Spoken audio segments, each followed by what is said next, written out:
Hello, my name is Trevor Gordon. Here's another episode or attempt of genuine enthusiasm.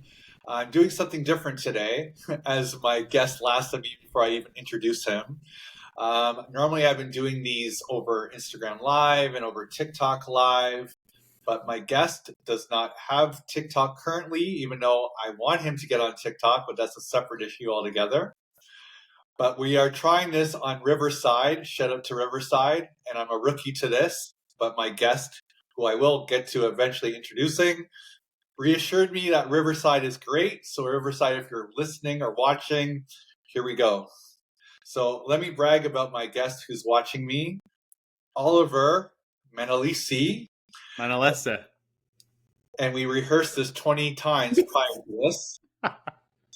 Is a transformational life coach, spiritual guide, and mentor. He's the author of The Daily Prosperity Method, a book that helps readers expand their capacity by owning the day. Since 2012, Oliver has been helping high achievers create peaceful prosperity in their lives and businesses within his private coaching practice. By working with Oliver, clients reconnect with themselves, own their gifts, align their lives with meaning, purpose, and impact. His highest performing clients 2.6 their income while working 80% less, while becoming the clearest, calmest, and most confident version of themselves. You have a bio, Oliver. Besides the 3 days a week Oliver spends working on his next books or unlocking clients, he loves slow mornings, pour over coffees, walks by the water, lifting weights, practicing yoga, beautifying his life with his wife Janet. He enjoys singing, strumming the guitar, deepening his spiritual life, and rewording works of timeless wisdom. I'm excited to talk to you, Oliver, even though you probably hate me now. No, not at all. Not at all. Thank you for doing this. And I'm sorry honored. for your last name. No worries. No, I'm very grateful that you invited me to this conversation, and that we finally made it happen. Yeah, and I met you, full disclosure, from a yoga class 1,005 years ago. I don't know if you remember that, but I remember it. You are an amazing yoga instructor, teacher, guide. What would you call yourself in the yoga world? Yeah, yoga teacher. Yeah, that was a very long time ago. It's pretty amazing that that we found our way and have been able to connect after all these years, and here we are. Well, I met you in that yoga world and at an early rookie stage. I would still call myself a rookie person going for yoga even years later. But I met you at a time where I was literally discovering yoga for the first time. And I will shout you out. You were a very helpful person for yoga wise. That's for sure. Thanks, man. Yeah, no, that was if that was like, I think the studio that we're talking about, I think that was over 10 years ago. So even for myself, I was probably only a year into teaching yoga by that point. So it was still like pretty early for me as well. But yeah, there's nothing like discovering a new path or a new practice that challenges us, but also we realize that it challenges us because it's growing us, and then it's actually benefiting us. Like the first time I was doing yoga, I hated it. I would do it every week. I was doing P90X, and it was like a 90-minute DVD, and you're doing it by yourself. I'm doing it in my parents' basement where I lived at the time, and I remember just hating every moment of it. I was just like, this is so stupid. And then after a while, I realized, oh, it's because this is where I'm the weakest that I hate it so much. And that's actually where I'm supposed to grow. And then eventually, I just realized how much it benefited me in more ways than just doing the physical movements and the practice, but like the breathing and the calmness and the mindfulness, like all of those things started to really help me. And it really helped me in some of the most difficult parts of my journey. Like yoga was very instrumental in my whole self-discovery process before I became a coach and a yoga teacher. I'll give you my rookie take of going to yoga, and you tell me what you think of it. But my take of yoga when I go to yoga is, even though I suck at it, and I know you're going to say that that's not a positive way of saying it, or that not a good way of looking at it, but at least I know for that 1 hour, I'm sucking at that and nothing else. And it blocks off the outside noise. But it's like the competitor in me is like, at least I'm focusing on that and I'm going to get better. But at least with that struggle, at least I'm not focusing on the outside world. What's your thought of that? Hey, Well, I mean, in a world where we are constantly on our phones and inundated with, we're constantly consuming, and our, I share about this in my book that our most valuable resource is our attention. There's a multi-billion-dollar industry and advanced technology all dedicated to capturing our attention. So it's highly valued. Um, and when we put ourselves in environments like a yoga studio, where if they're smart, they probably tell you to abstain from your phone or don't even bring it into the yoga studio. But yeah, you get to shut the world off in a way and just focus on one thing for an hour, whether it's breathing or moving or sucking, whatever. But at the very least, everything is just off for that hour. And I think we need to create more opportunities like that for ourselves, because I think it's just healthy for us overall. Because I mean, as beautiful as it is to be connected and informed and entertained and all of these things, being with that part of ourselves that's completely, in the moment, I feel like it expands us in a way. It helps us, like for me at least. I know that there's a level of groundedness, there's a level of peace that it enables me to have. we're going to be talking today about daily routines, the 4 pillars of owning the day. But before we get into that, and I'm going to throw in a splatter of life coaching questions. But I have to be honest with you, Oliver. I had an argument with somebody an hour or two prior to us doing this, which made me feel grumpy, moody, and just not in the mindset potentially to do a professional interview. But I'm just being candid with you, but I also love you, and you are a professional, and I'm trying to be professional, and I know how hard your valuable, like your time is valuable, so I'm pushing through. But what advice would you give to me or someone in this situation where you have things that are important to do and something that throws you off, and in a situation where personality and being in a decent mood, or at least being a good actor, matters, what do you say in those situations? Oh man, I think first of all, it's really cool that you can just kind of say it, you know. So like that's what I would want to acknowledge you for. I acknowledge you, Trevor, for just being willing to lay that out on the table of like, hey, I want to have a great interview. I want to be in a good mood. I've prepared for this. I've planned for this. We scheduled this a long time ago, and I want to make it really good for my audience and for Oliver. But at the same time, I got derailed. My mood, my attitude, all of that got derailed by this argument. Typically, I mean, we wouldn't want to bring that up, even especially if it's like a recorded interview that's going to be broadcasted. We don't want to talk about. I think naturally we would just kind of like keep that to ourselves. So I think it's probably a really helpful step to just acknowledge it and just say it out loud, because it almost removes in some ways the stigma around it, because it's like, hey, no, this is the real deal. This is actually what's happening. I think we need to, when we leave things unnamed or we leave things in the shadows, and pretend that they're not there. Oh, they're still there. it still seeps through somehow. And maybe it doesn't seep through in the moment because you keep it contained, but maybe it comes out in other ways.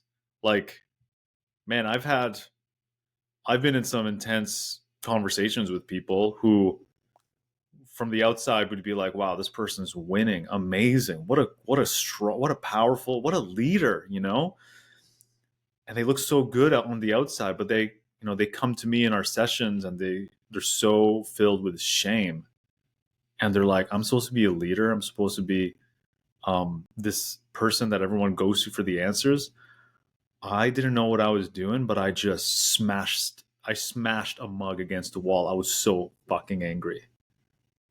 And I don't even know where that came from. And because I did that, it makes me even feel even worse because that's so out of character for me. And so I'm spending my whole day, I'm using RPM constantly, just trying to keep it down, like just stuff down whatever that inner war is inside. Just don't let it spread. Don't let it infiltrate or bring the room down or bring other people down. But so much bandwidth is just being used to push it down. And in my experience, in my observation, that's part of the reason why there's outbursts like that.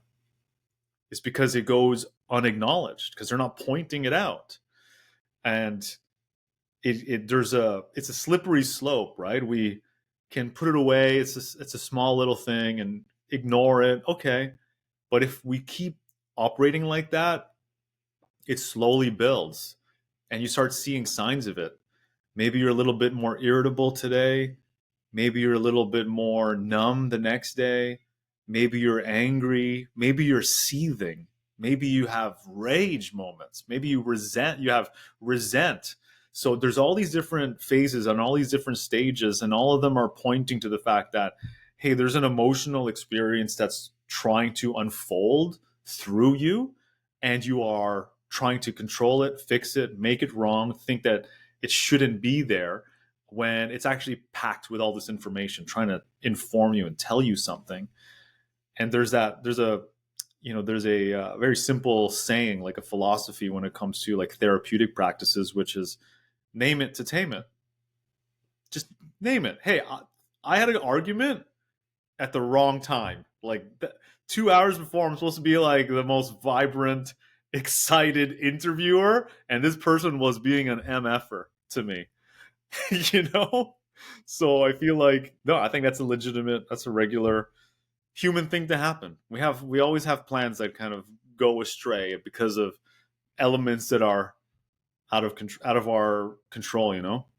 But what do you do in the situation that maybe appropriate is not the right word, but it doesn't, there's not an opportunity maybe. Like I just happened to be interviewing a life coach, so I felt safe to be able to express that to you. Now, if I was interviewing a singer tonight, I probably would not have said that. Or Right. maybe I'm not doing a podcast. Maybe it was I'm going into work, or I'm going to a networking event in front of with a whole bunch of people, and I'd get into a bit of a situation just prior. Maybe it's so. I'm just wondering, what do you do in the situations where maybe it just doesn't make sense to vent it? You're saying no matter what, you need to say it. It's not that you necessarily need to say it or even express it. I think there's almost like this inclination that a lot of us might have, that we have an emotion and so it has to be expressed. Well, I mean, there are certain emotions that it's not productive to express them, but you can experience them. Like you could allow yourself to have to be with them, to have the experience of them, without having to express it, like without having to say it or act it out, right? Because sometimes it's, in many instances actually is not healthy to do those things. So I think, when it comes to, I guess, like you today, like just a few hours ago, like what did it do to you? Like how did that argument or that unpleasant interaction, how did that affect your, like, because let's say you're going in a straight line and we're going to be meeting, and having this recording together, this conversation together, and so how did that affect you in the moment? The moment is that this morning you and I had a phone call. I was so excited for this. I was excited to see someone I haven't seen in a while. And basically, that little argument, even though it had nothing to do with you, Oliver, nothing to do with you, nothing to do with this interview, just made me just think, it just put me in a bad mood. It made me not be as excited for something that I have been excited for and looking forward to for a long time. So it got me feeling, even though the more I'm talking about this, the more I'm in a better mood now.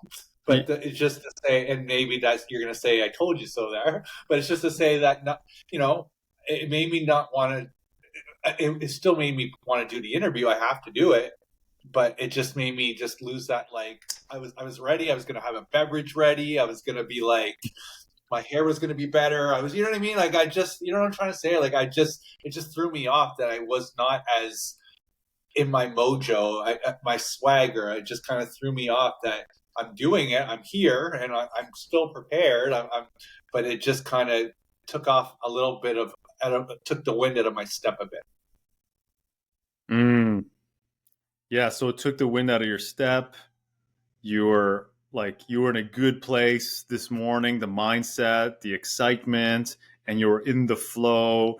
And then you were hoping that you would maintain that vibe, that frequency by the time we were able to sit down. And that's the expression that you wanted to have.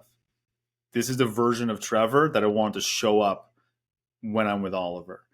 And so that instance kind of like threw that off. And that's the part that you were affected by, right? Yes. And I hate the fact that a lot of my jobs or vibe is really personality based. It's not like I'm working as an accountant in a room by myself, just crunching numbers.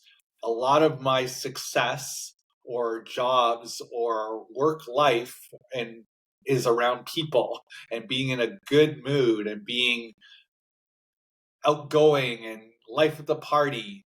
And even tonight, I'm like, all right, I'm rocking. The reason why I like to do these little podcasts is because I love talking to people, and I like the name of my podcast is being genuine enthusiasm, right? Being You're enthused. still that, Trevor.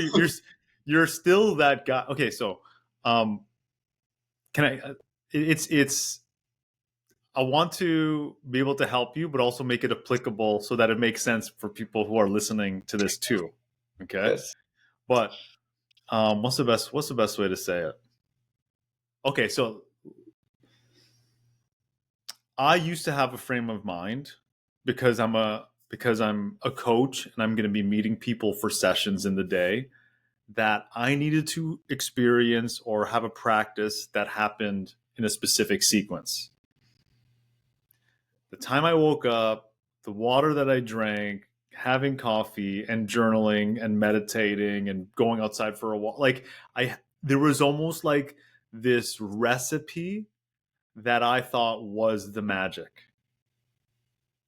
And it would put me in the right mindset, the right mood, and then I can do my sessions and I can do such a great job.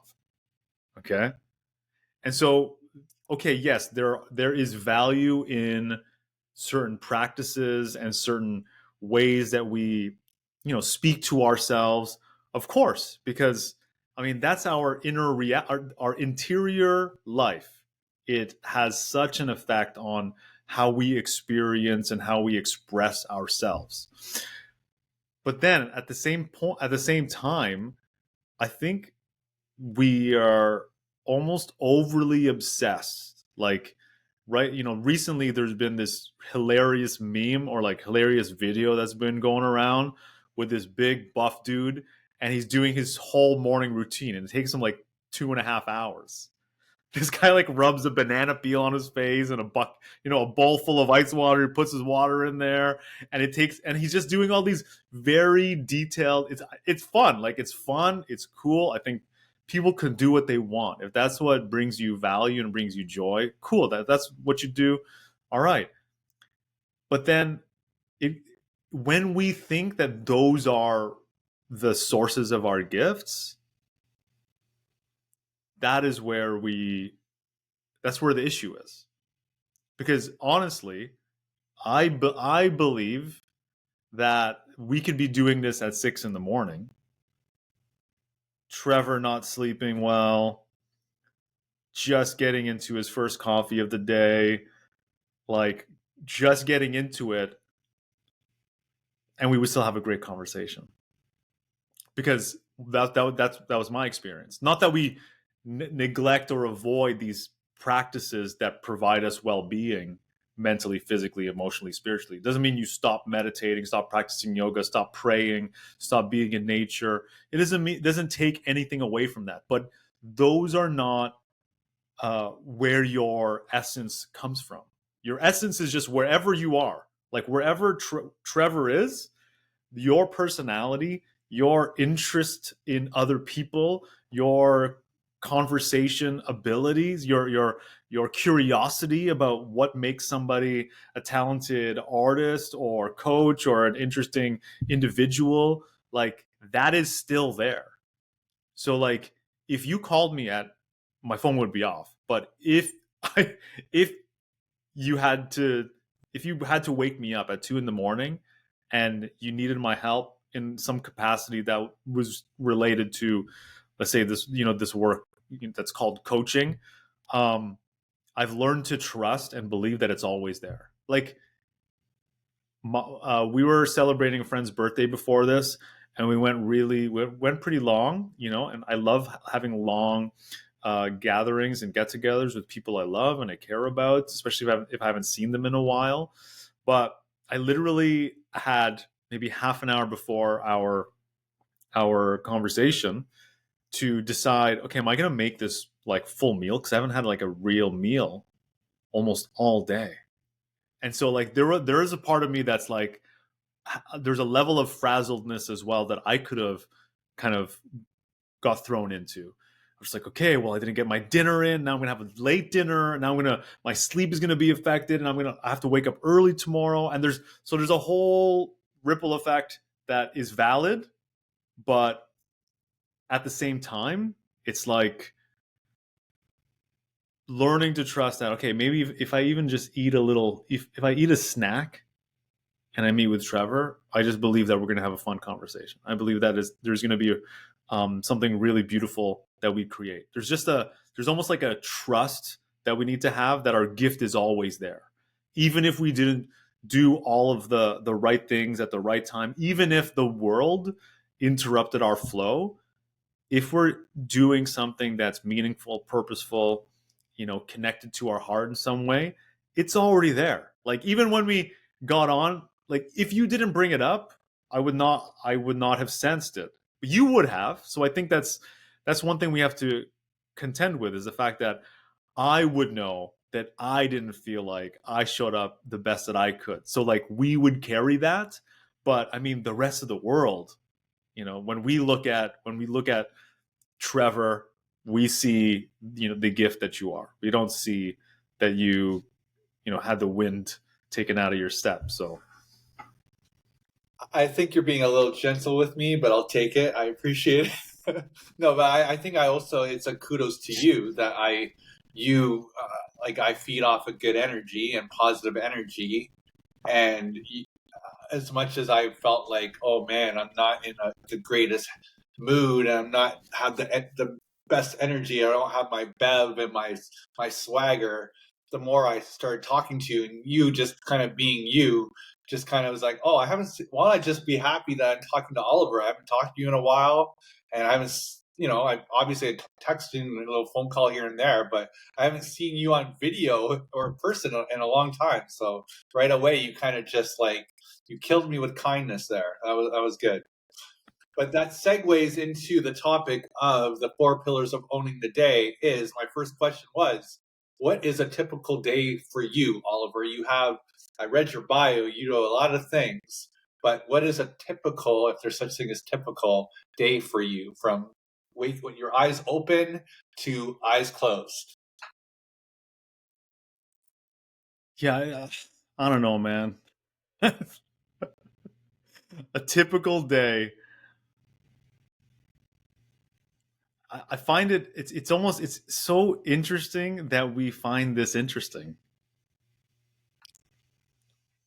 I guess there's some value there of just like, okay, how does Oliver, how would somebody like Oliver spend his day?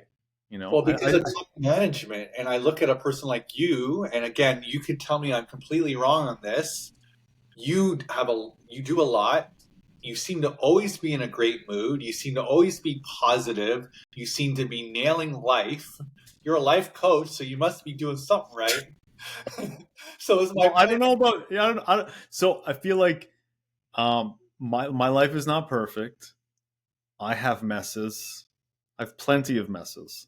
I have plenty of areas where I'm playing small, where I'm hiding, um, and yeah, I'm just a regular person.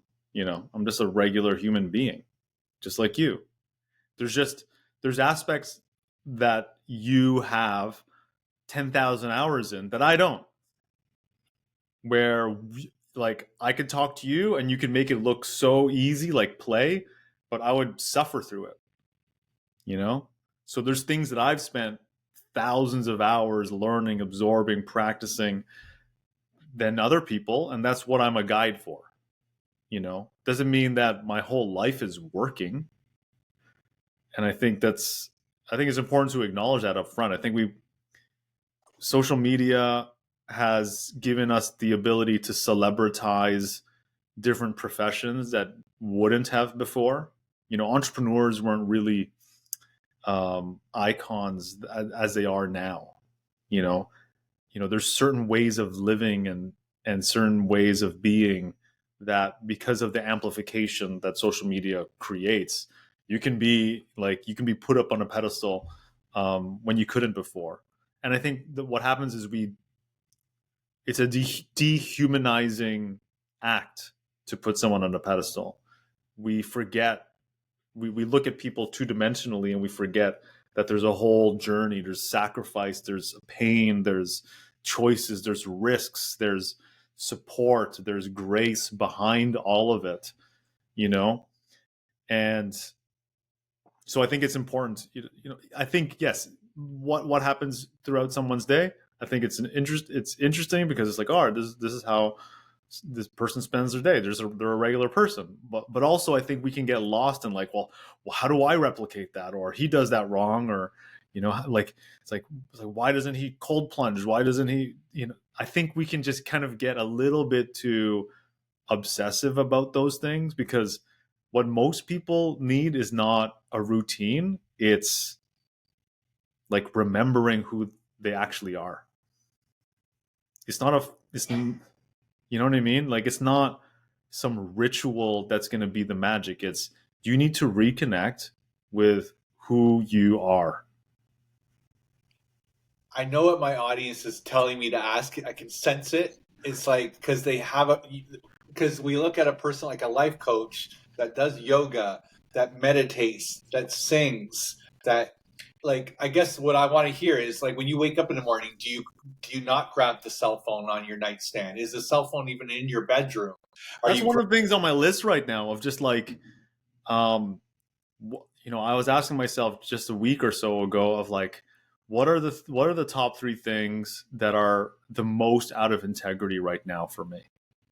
And the first one was having my phone on first thing in the morning. Like, it's a slow creep, you know. It just shows up, like, because I have a good history of like keeping the phone on airplane mode, even for the first hour of the day, just to really protect that. But yeah, that's definitely one of the negative habits that I've had more recently that just keeps creeping back in and out.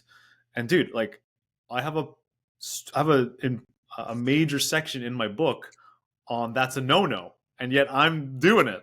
So it's like, just because someone wrote a book doesn't mean that, okay, they are absolutely perfect. Like, I have flaws when it comes to that, but I think yeah, when I try to, I like waking up naturally, you know, and for me, like getting 8 hours of sleep, even being in 9 hours in bed is very help. Like I need that. That's one of the number one things for me. But yeah, typically the mornings are very. That's kind of like my time. I just really I value my time. I value slowness, especially in the morning, because to me the unhurried life is so underrated. You know, just to not feel like we're rushing from one thing to the next. So if the first hour or 2 hours it can just be peaceful, the rest of the day could be whatever, you know, however it unfolds. But that for me that really sets the tone. So like time with my wife, you know, I right now I'm reading the Bible and I drink coffee and I'll journal every once in a while and it's very slow, you know, and I'll pray and that's like right now that's really it. Like there's been many different things that I've incorporated, but for me it's like I just want to know that for the first hour it's been mine. Like I owned the morning. If I have taken control of that first hour and put it, you know, I put it to good use in terms of my marriage, my spiritual life, my interior life, protecting my mind, and doing things that um, bring me a sense of centeredness and calmness, then I'm okay. Like that's doesn't need to be as crazy complicated as I've had it in the past. So I guess I'm not going to get that soundbite where you're basically saying that we should not have cell phones in our bedroom. It's not a good idea to grab the cell phone right when you wake up. I'm not going to get that from you, is what I guess I'm hearing. Like I'm surprised, to be honest. Like I kind of, because I don't know if it's right or wrong for me to wake up, go on my phone, and say I'm only going to be on TikTok for 5 minutes and realize that I've been in bed for an hour looking at TikTok videos, right? And so We I'm all just, know I guess, this. Like it's so yeah. like I feel like it's like, you know, if someone is grumpy, did you eat?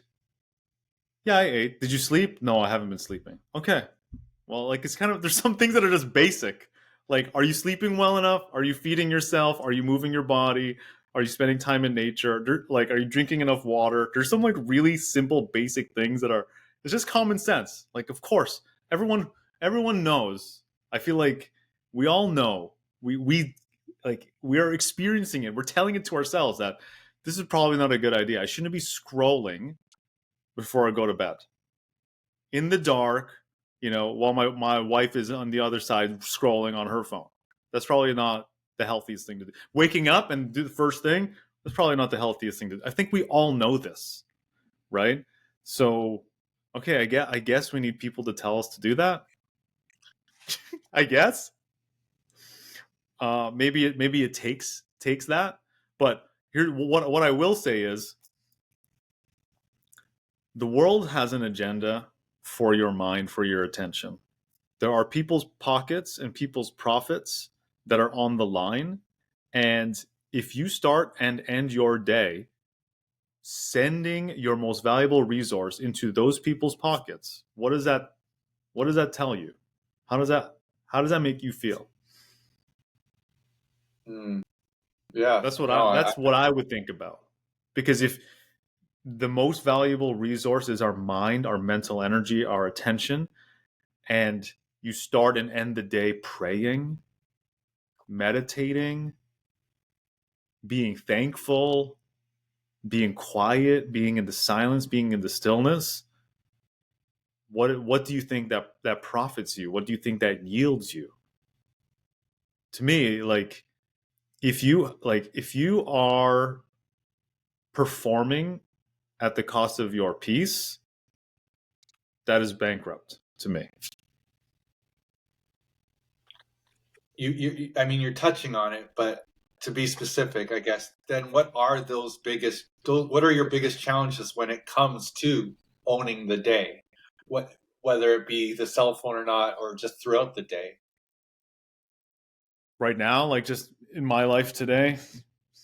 Good Or question. maybe it's general, in a sense of not a specific day, or just something that, because I'm assuming your challenges, it could be challenges that, people watching could be facing. So what are those challenges or typical challenges, and how do you adapt?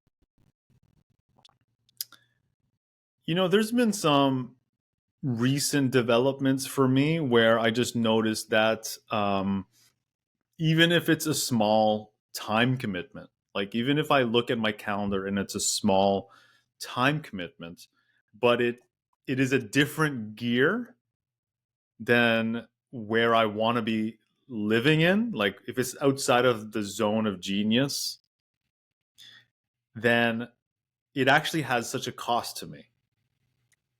And those are the parts where I notice it could be like so minuscule, but it actually interrupts the whole flow of my energy for the day and even for the week potentially. So if it's something I have to wake up really early for, and it goes against what my natural enjoyment and what my gifts are, then yeah, that's going to interrupt my week. That's going to interrupt my energy flow of the day. If it's a type of meeting or a type of task or it's a type of, like, man, lately, I've had this for like 6 or 7 months. I had this 6:30 a.m. yoga class that I was teaching, and I'm just like, you know what? Maybe that'll help me to wake up early through the whole week, because there's times in my life where I've really thrived waking up at 5 a.m. And so it did contribute to that. But then eventually, I'm just like, to wake up at 5 a.m. and teach at to teach at 6:30 a.m. I got to wake up at 5 a.m. To wake up at 5 a.m. I got to sleep early the night before. But through the night, I'm waking up, having a terrible sleep, anticipating, oh, maybe I'm going to sleep right through my class. Maybe I'm going to miss it. And so I have a terrible sleep. Then I teach it, but then the rest of the day, my energy is so not where I want it to be, and it takes all this time to just kind of get that energy back. And so it interrupted the whole flow of the day, the whole flow of the week, and it was very difficult to have that experience of like, okay, am I owning the day? Am I taking ownership of what I need to be taking ownership of? So yeah, letting that go from my schedule. This is just 2 weeks ago or so. Um, Dude, there's been a huge boost. Like my clarity, my peace, my presence, my excitement, my inspiration. Like I can already feel that there's a complete difference. Removing that from my calendar, removing that from my schedule. So yeah, I think there's different aspects like that. I'm more sensitive to people's energy and their patterns. Like one of my clients just this morning, she was talking about all the different things that she has going on. She has like a volunteer thing, she has parenting, she has a side business, she has a job, she has like there's so many things that are pulling her attention, and they're all different gears. And there's certain aspects where it's like, where does God want me to be? Like, where does God need me to be? And there's a bunch of those where it's like, actually, I don't think God needs me to be in this and this. I should probably let that go because I actually hate it, or it doesn't serve me, or it doesn't take me to where I'm headed. So I think there's always going to be aspects that we got to kind of like reflect on and check in with. So then I guess, like, I mean, you're kind of touching on it, but essentially, what does owning the day then mean to you personally then? How do you feel that sort of sense of like accomplishment? Yeah. Or, and do you feel that maybe every day, or does it make you feel like you failed if a challenge came up, or, how, or is there such thing as mastering the day or owning the day? Yeah. Owning the day, that's the heart of the book. And owning the day, all it means is you took responsibility. You were a leader. You responded rather than reacted. Okay, so what does that mean? What are you taking responsibility for? Okay, well, it's there's only so much that you can control in the day, and there's only so many things that are worth controlling, that are actually of high value. And so that's, to me, that's really what that means. When we are owning the day, it is being responsible, being a leader in the particular areas and things that actually are of highest and good use for us and those around us, and everything else, letting it go. So, for instance, the way I structured the book is with these 4 pillars. Well-being, integrity, action, letting go. So, what does it mean to own the day? It means, number one, I practiced well-being. And well-being is just, there are certain things that help me protect my mental energy, that help me expand my bandwidth, to help me have a greater sense of aliveness, where there's some things that's like, what to do, you're just not doing it. Or you know what to do, but you're not the person to do it. You don't have the capacity, because you're so drained, you're so exhausted. So it's like, we could do all our homework and read all the books and know all the answers, but if we're not resourced, like if our interior life is so in shambles and in a mess or at war, how are we going to execute on things, or how are we going to take action?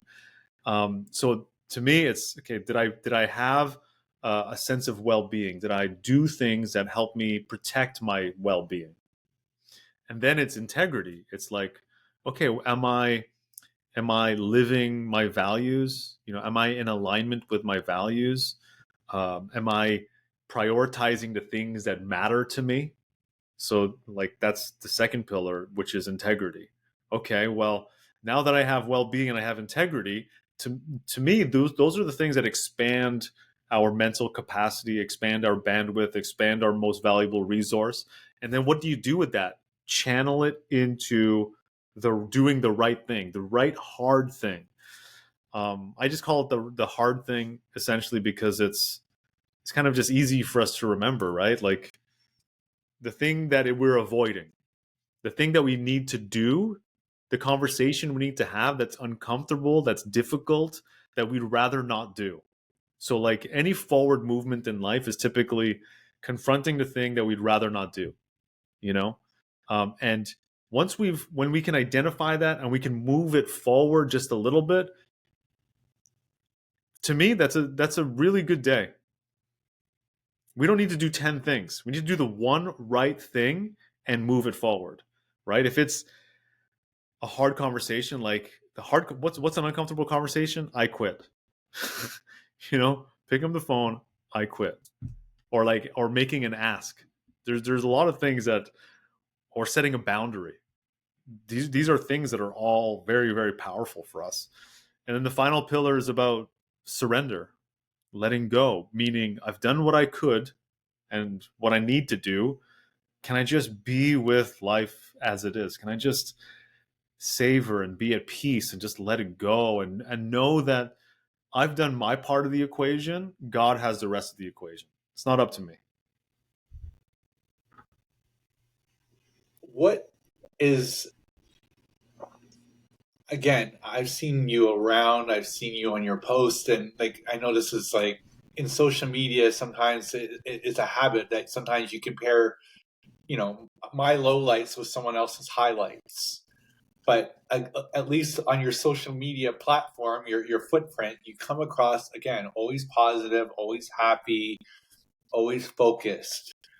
Like, I guess my question is like, what is a flaw for Mr. Oliver? Because I don't like your time management. Are you have so many things that you're doing?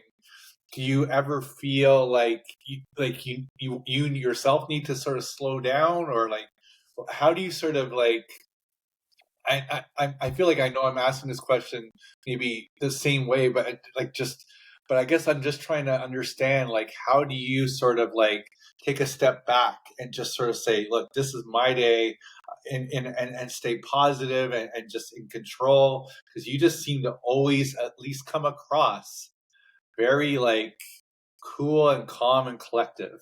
So I guess I'm trying to see take the curtain, like what's like, you know, what are your sort of flaws that, you know, maybe you're working through that you're comfortable with sharing? Because I think a lot of people outside looking in look at a person like you that, you know, you do your yoga, this mindset, this assumption that I have of you is you're drinking your lemon water, your cucumber water, you know, you're doing yoga Oh class, God. your wife, and you're singing, you have a guitar, you're always singing, you're at the beach, like, you know, what's like, you know. Oh man, I feel like if I had any part in contributing to that image, then okay, I guess I got to take responsibility for that because It's not a it, bad thing, it's just that I'm just trying, like, I know we all have our things, so I'm just, I guess, trying to understand, like, you know, you're really a positive guy, and I look Mhm. to you as like a, you know, a You know what? secret I mentor. appreciate it. I appreciate that you see me as a positive guy. I don't. Um, I get it. I understand why you see that. Positivity is not the thing for me. I'm not. I don't think positivity. Like, I believe I'm hopeful. I'm hopeful that can get better. I'm not even optimistic. Yeah. It's more hope. It's more hopeful. I think I have faith that things can get better because I don't know if it's like sure I have flaws. Everyone has flaws. Like man, I love eating. I love going to Cobb's Bakery and having a scone. I love I love bakeries, man. I love pastries. But is it a flaw? I don't know. I don't think that's a flaw. Like So even your I don't flaw judge that. I don't is even so judge it. positive. But you just heard yourself. Your flaw was something so soothing to me. I love it. Yeah, see, I don't think it's a flaw even. I love eating pizzas. You know, on Wednesday we took a long drive and visited our friends, and I love, the last number of times the ritual is we bring all this stuff to go make pizza with them and their kids, and it's an amazing experience. I love pizzas. Flaws, Well, yeah. here's a flaw. If I was like around you all the time, I would always think, man, is this guy ever in a bad mood? Because I was just trying to get you to say a quirk, and really, the only quirk I heard is like, yeah, you have an addiction to pastries. Well, dude, and also I've worked pretty hard. Like man, I used to get high with my friends and eat like half a dozen Krispy Kreme donuts to my face. In like we haven't even left the drive-through yet. Like we're just rolling out and it's already stuff in my face. I used to, I've had many, habits that are not like they're not healthy habits. Like I've had people in my life that are not healthy people that I've had to remove from my life. So like releasing and purging and letting go of relationships that are toxic is one of the hardest things to do, and probably the thing that we're most unwilling to do because it's, well, we have a history or their family or their friends. And so I think um, putting ourselves in environments and being around certain people that bring out better qualities in us is, and that has been multiple decades long process for me because that's what my intentions have been for a very long time. But no, like, am I always positive? I don't know. Like, I can't be the total judge of that. But what I will tell you is, um, 2023 and 2024, like, I felt like I was like going through hell. Like, it was probably the most difficult and painful times in our life. Like, me and my wife, we've been, hit from so many directions, and it felt like fighting evil. It felt like fighting the devil, and I don't say that lightly. Like I don't say that as a joke. I mean, um, confronting what felt like spiritual warfare, and not and like hitting a wall and being in the abyss and feeling completely abandoned by God and feeling anger and hatred towards God for like, why is this happening? Why are you allowing this to happen to us? And so that was a fucking nightmare.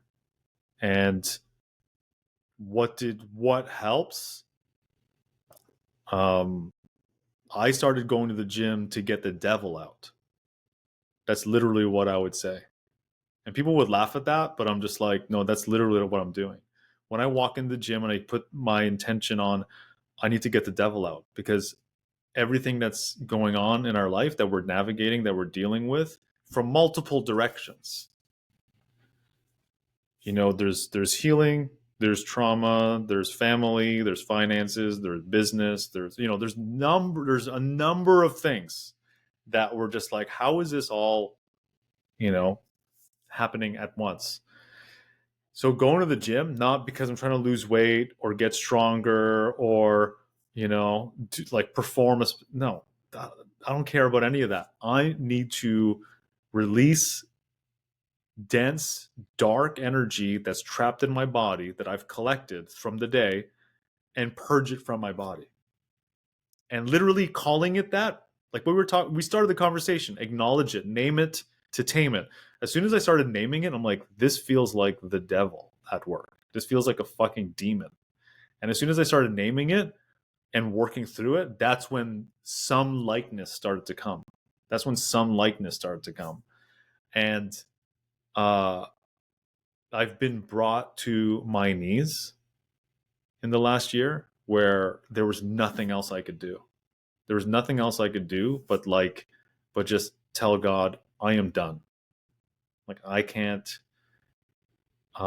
do this on my own. I can't do it without you. And I have to let it go. Anxiety, stress, worry, self-criticism, self-judgment, self-hatred, worry, doubt. I'm giving it to you. I'm not, I can't carry this anymore. I have to let it go.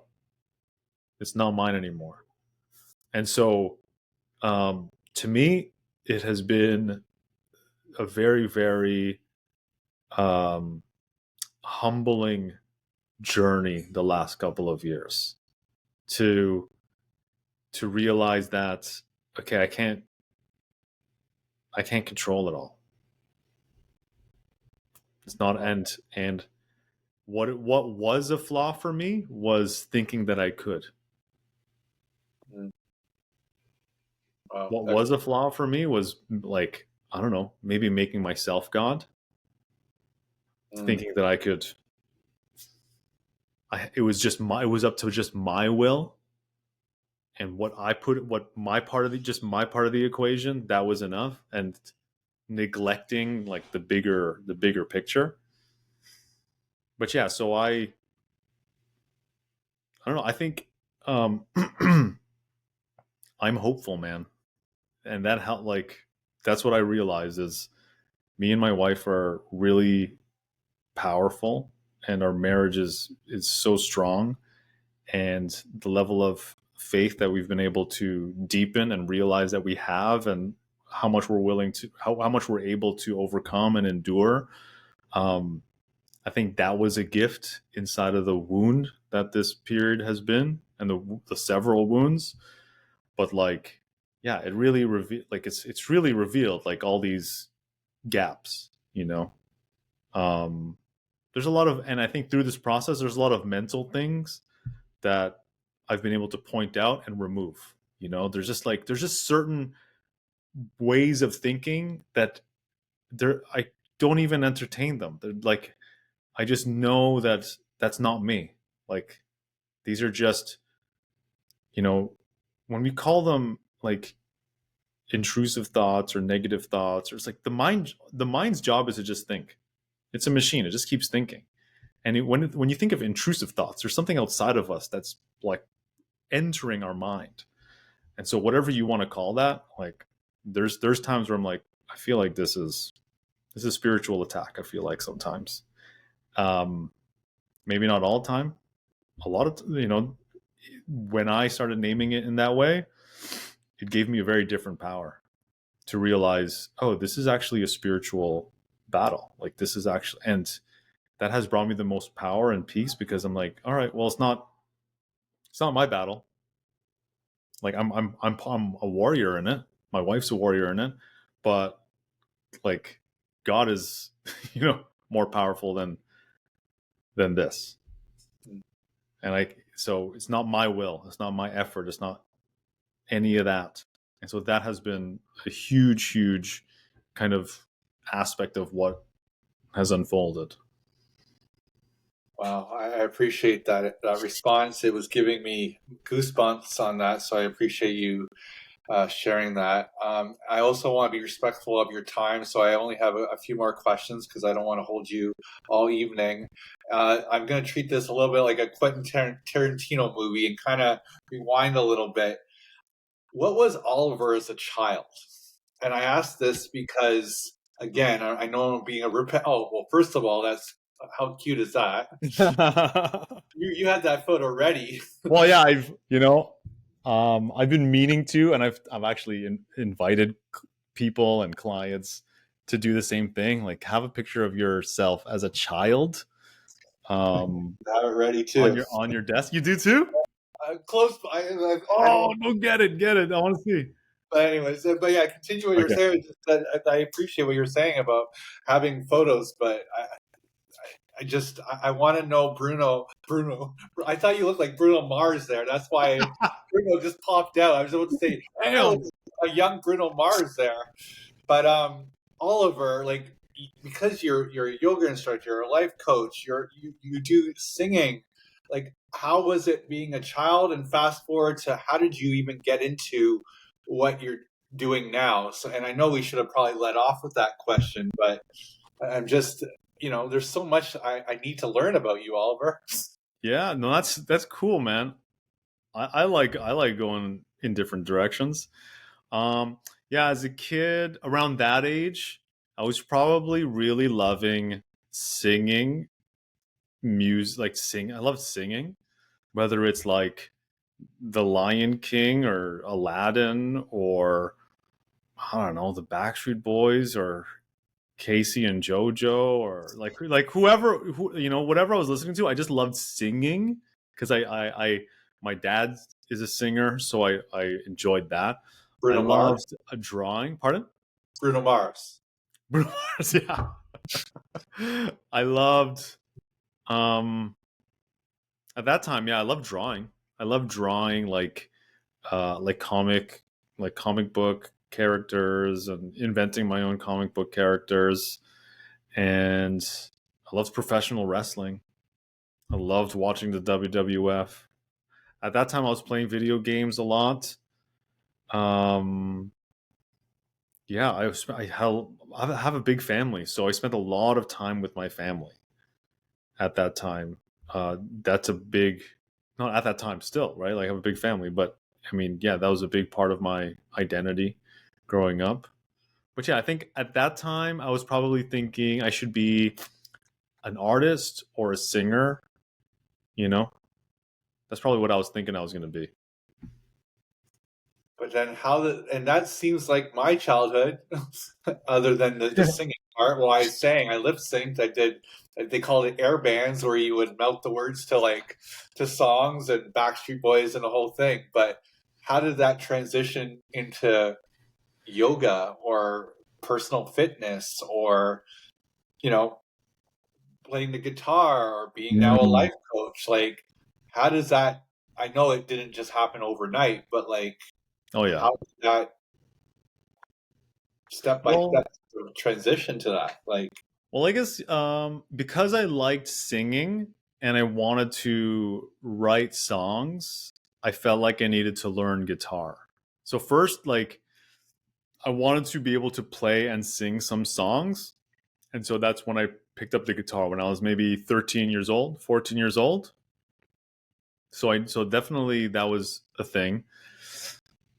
When I was young, yeah, when I was around, yeah, when I was like in grade 6, 7, 8, I had some interesting aspirations to be a businessman as well, like owning real estate and being in business. So I had a few different things in my mind at that time. But eventually, I think, how did I end up in this place?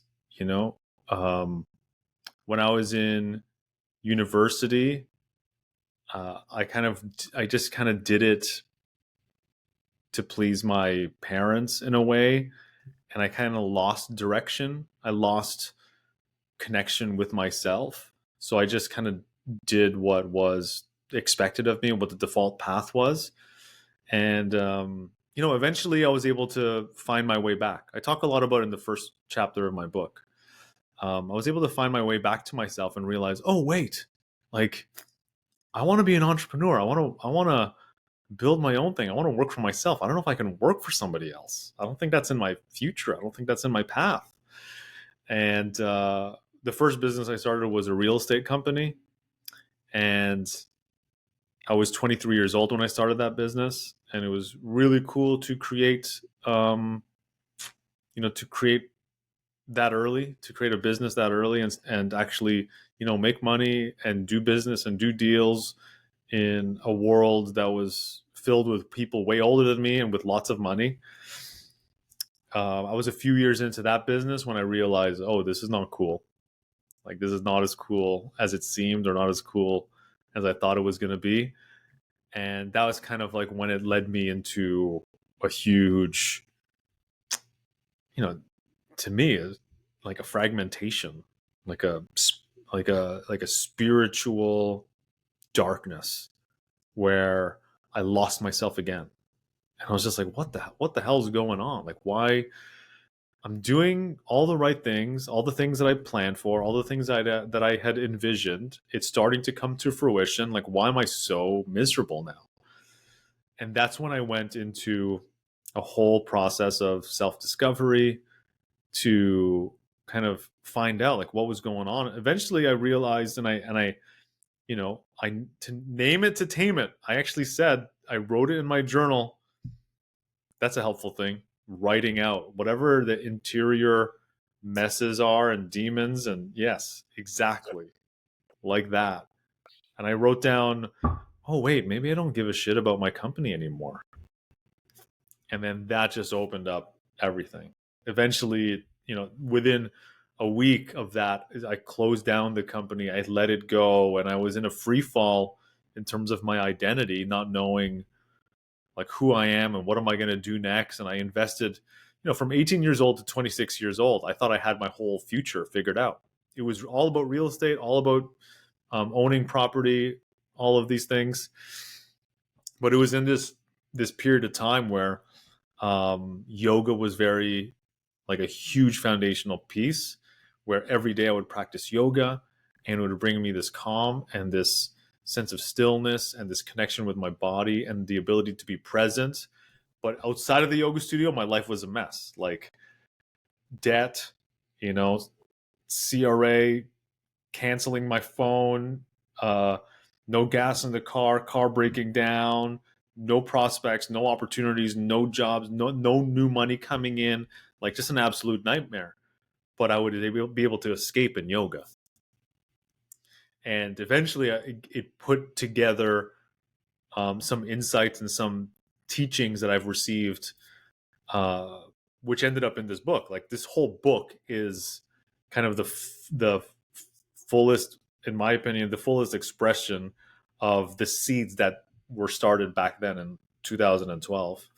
So yeah, practicing well-being and integrity, taking action, learning to surrender, all those four pillars, those were formulating at that time and were the basis of my reinvention, like reclaiming my identity, and led me to finally realize, wow, there's a lot of people in as much pain as I was, because it really helped me with the healing process.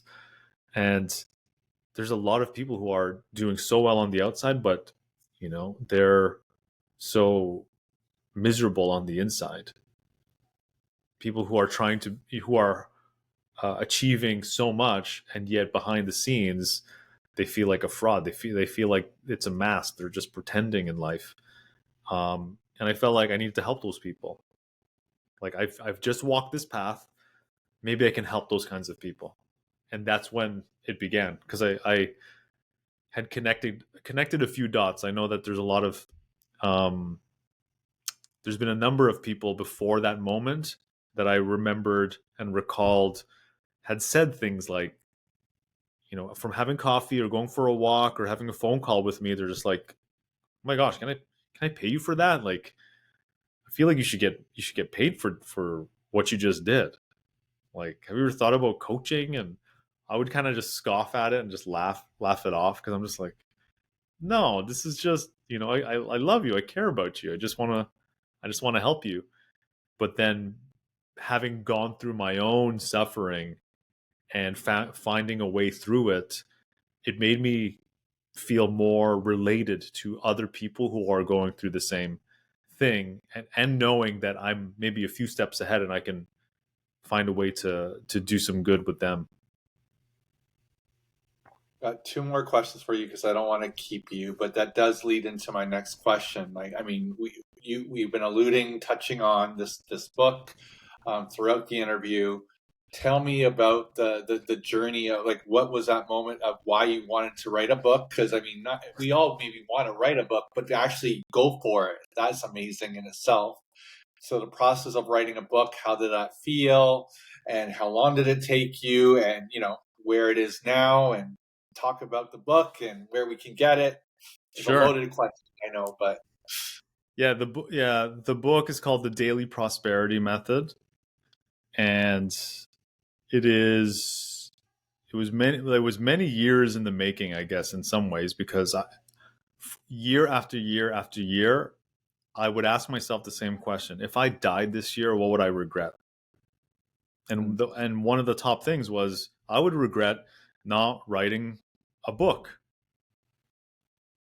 among other things. But that, in terms of like feeling like there's something I could teach, or like a tool that I could create that I think could help people, I kept pushing it off year after year. I'm like, wow, I kept saying the same thing. Like, why haven't I done anything about this? This is like a coaching question that I ask my clients to reveal what matters and what they should prioritize. And like, here I am, for maybe 3 or 4 years, I'm pushing off, I'm avoiding the idea of writing a book. And even before this, I did write a manuscript that never saw the light of day. So I wrote 30,000 words and I never shared it because of my own control. That's my controlling nature, my perfectionism. I was so afraid that it wasn't as good as I thought it was, what it should be.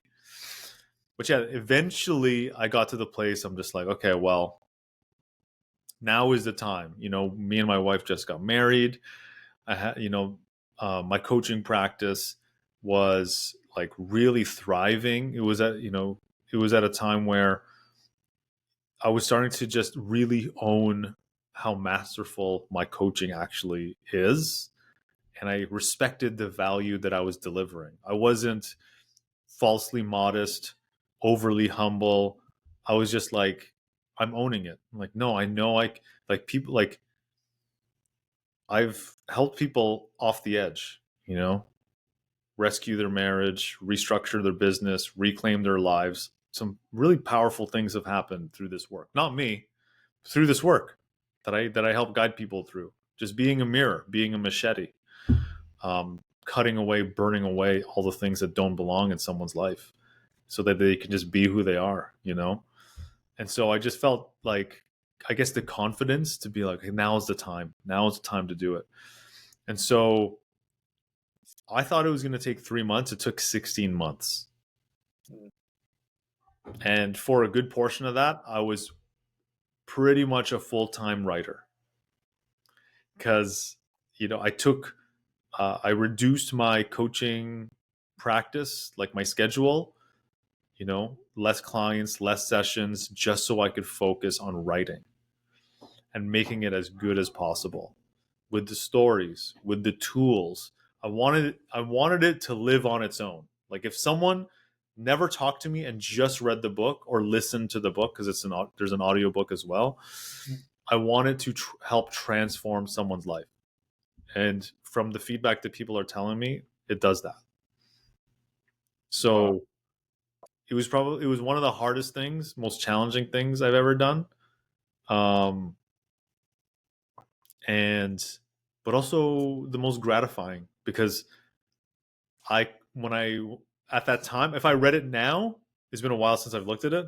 I'd probably have things that I'd cringe about, and there's things that I'd probably change now. Um, but as it exists, from when I hit publish, um, I was very pleased, because I felt very comfortable with the end result, and with what people have told me and what they have done because of it. uh I'm I'm very happy with how it turned out. Is there a volume 2, a volume 3 in the works? Dude, it's like an 80,000 word book. it's it's a 10-hour plus audiobook. It's Mm. dense, man. Like, if I was going to do it again, I probably should have done this book in like 3 parts, or 4 even. That's not how it happened. Like, if it was now, maybe I would. But yeah, am I going to write another book? I'm going to, Like yeah, more like an definitely. autobiography maybe, or like more something. There's more books coming, maybe just not in that realm. No, it'll probably be in the same direction. That would support those kinds of people. Like, if you're a high achiever who's at war with themselves, you could be doing more good with your gifts. You could be living a little bit more unapologetically. Um, those are the people that I'm here to help.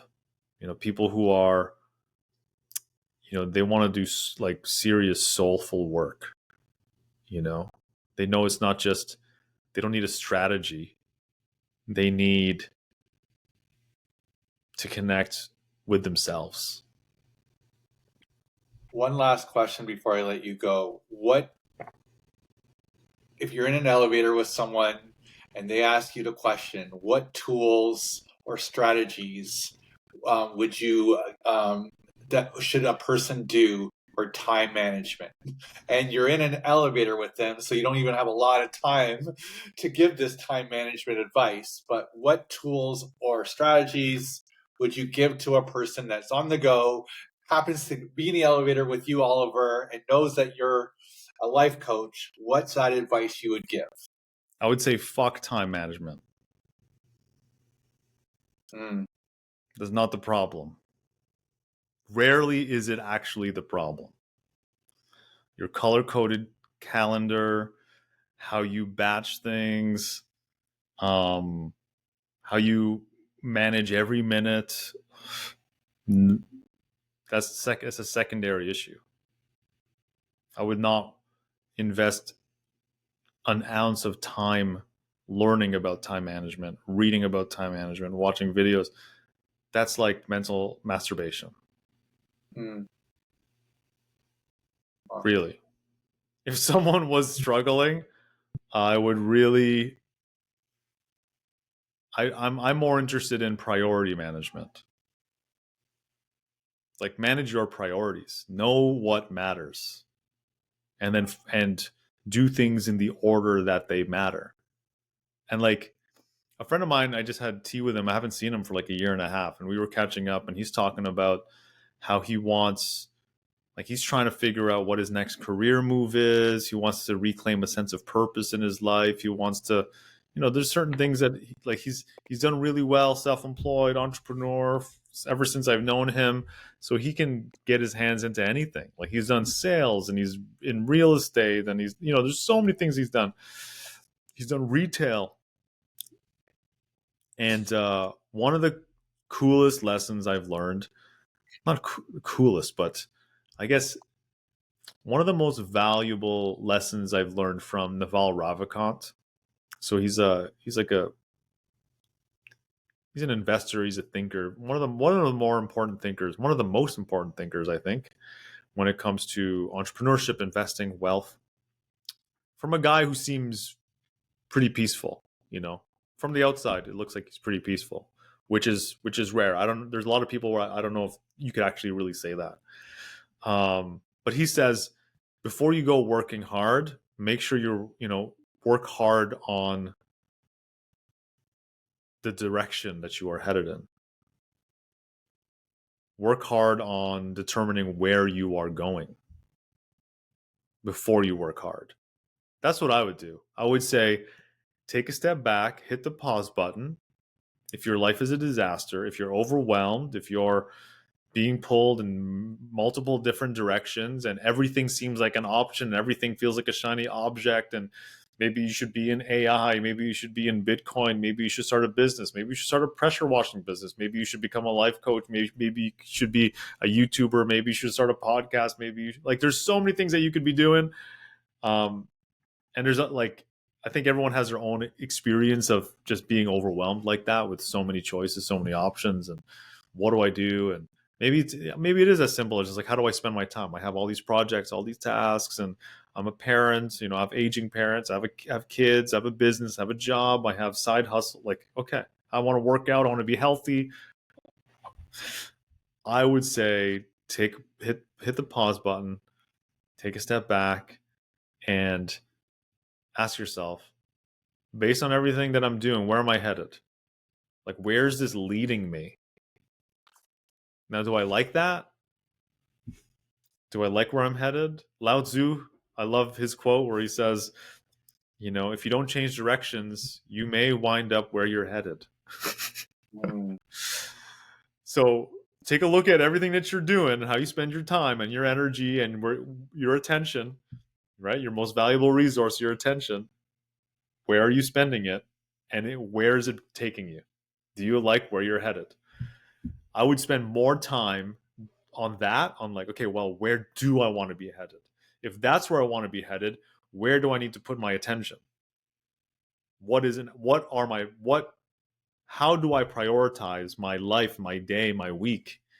What are the things that actually matter? Because if I pour my life force energy into that, then it'll send me in that direction.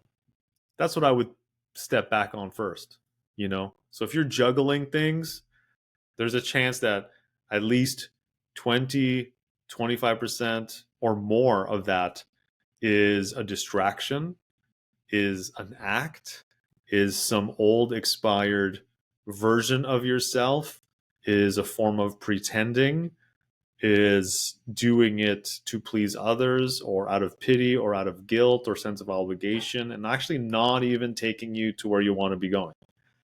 And it's probably more profitable for you, not just financially profitable in terms of your peace and your stillness, to let that go, to release that and unburden yourself, de-obligate yourself, remove it from your life.